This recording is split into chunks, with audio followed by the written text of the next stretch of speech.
In today's video, we're going to be looking at England's attack and how they're going to need to fix their attack before the World Cup. Steve Borthwick came in December, and since he's come in, they've played 6 games and only won 2 with a win percentage of 33%. In that time, they've only scored 2.2 tries per game. When you compare that to France and Ireland, the two best teams in the world, they have an average of 4 and 4.2 tries per game. So clearly, England are struggling to score tries in their new attacking system. So what is England's attacking identity under Borthwick and his team? England's identity is built similarly to Borthwick's Gallagher Premiership Leicester winning team. They aim to kick the ball a lot and win the physical challenge in both attack and defence while having a strong set piece. This is a very traditional England setup. The way they attack means they kick a lot of possession away. Borthwick believes that if they can get out to 1,000 kick metres in a game, they will win the game. So, where did it go wrong in the England versus Wales game at the weekend? A clear issue for England's attack at the weekend was the number of unforced errors made by the team. This came from catch-pass handling errors to carrying and breakdown errors where the ball was spilled like this one here. This meant the amount of ball that was turned over and given back to Wales was huge. This also happened a number of times within the red zone, like these couple of line-outs here where the drill was not effective and they turned the ball over. With an attack like England, when you kick the ball away a lot and then you also force a lot of turnovers in your attack, this can then mean you don't get a good a chance to have effective attack. However, there were glimpses of good attack from England throughout the game, and we're going to look to break down and analyse them now. This starts early on in the game. The ball is kicked deep to Freddie Stewart, and he has a kick return where he makes positive meters and puts the England attack on the front foot. The forward pod off this ruck, led by Ben Pearson, then is aggressive to the Wales defence and is eager to get to them. All three options are on here, with either the carrier or the support options from the forward tips, with Marcus Smith just hitting in the pocket. The Wales defence is then narrow, with Jack Morgan biting in, which leaves space in the outside channel for Smith to capitalise on. He hits the hard runner, however there are disconnections in Wales' defence and space in the outside channel. Genge then latches on to Will Stewart, providing for a positive carry, which means that it makes it harder for the Wales defence to then fold round the corner for the next phase. Layers in attack in the next phase are huge, with Guy Porter just hiding in the pocket, which allows him to then provide an opportunity to create a 2-on-1 in the outside channel of Max Malins, allowing him to create meters early on in the game. England showed another good attack off this set-piece line-out. Danny Care's flat pass ensures that England can play on the gain line. Guy Porter then attacks the outside of the Wales 10, which prevents the Wales defence from folding the next phase and getting themselves set, which leads to a bit of disconnections within the Wales defence. Danny Care can then travel, which then has a hard line coming off him, which attracts the nearby defenders, with two forwards then coming out the back of this.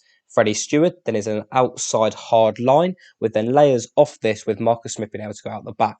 However, the hole opens up in the middle with a Don Brown inside ball, who then finds Freddie Stewart, who had the support line, and can move the ball out to Cock and a Singer. Unfortunately, Wales defend well to stop this opportunity. Another England opportunity was created here, with Don Brown running hard lines towards the inside of the Wales defence, who are attracted towards that breakdown. Don Brown then holds himself and lifts the ball into the outside channel for Marcus Smith to come round the corner. As Marcus Smith comes round the corner, he just delays his pass a little, which attracts the Wales inside centre and puts Joe Marchant through the hole, which allows him to make this line break. This then provides England with quick ball here, and a good clear out from Lewis Ludlam provides an opportunity for Danny Care to move the ball away to Marcus Smith and get the ball into the outside channel. However, once again, good cover defence from Wales stops the opportunity. On the whole, during the game, though, England's attack was very poor.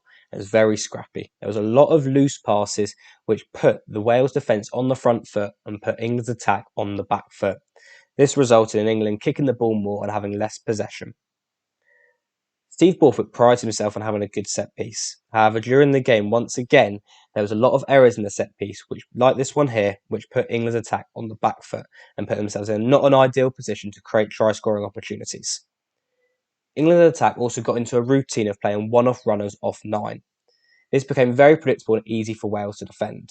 As you can see from here, Ellis Genge, Alex Donbrant and Ben Pearson are trying to be 3 options off Danny Care. However, due to the positioning of players, it's pretty obvious that he goes to the second man and it's easy to defend. Happens once again here with the 3 options, however. The first man is too flat, which means he's not an option. Marchant is too wide and too deep, which means he's not an option. Therefore, the only person that can carry it is the second ball carrier. As well as this, Marcus Smith is not in the pocket, which means he's never an option to link the ball into the backline. England's backline was also very flat, which meant that it led to these one-off runners as happening over and over again as the options weren't on out wide, and this meant that England's backs had to get involved in a lot of breakdown play rather than being attacking threats in the outside channel. The attack can be seen to be faltering once again early in the second half. England with a good attacking opportunity early on here inside Wales's half. However, there seems to be a disconnection between the backs and forwards in the attacking setup.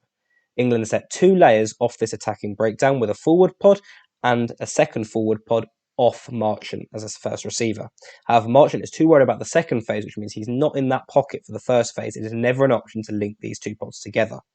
This happens again here as Freddie Stewart is too deep, which means that Marchant can't attack the line and pull it to 3 different options. This then means the only option is to hit the ball carrier up, which once again Wales read quite easy and can make a dominant hit, meaning that England became very, very predictable in their attack, which made it easy for Wales to defend. In this clip here, England make a line break, which puts them on the front foot. However, once again, poor organisation with 5 people in a short space means they're not organised to attack, and the only option is for the ball carrier to carry, which makes it easy for Wales to defend. Bevan Rodd finds himself in no man's land, however, does well to find himself on the inside of George Ford's shoulder. The pod outside George Ford, though, are not in position to split the Wales defender, and they're too deep, which means the only option for George Ford is to hit that inside option back to Bevan Rodd, where there is then no support play and allows Wales to get over the ball and turn the ball over. So England need to change their attacking structure and get this link play between the forwards and backs if they're going to perform at the World Cup.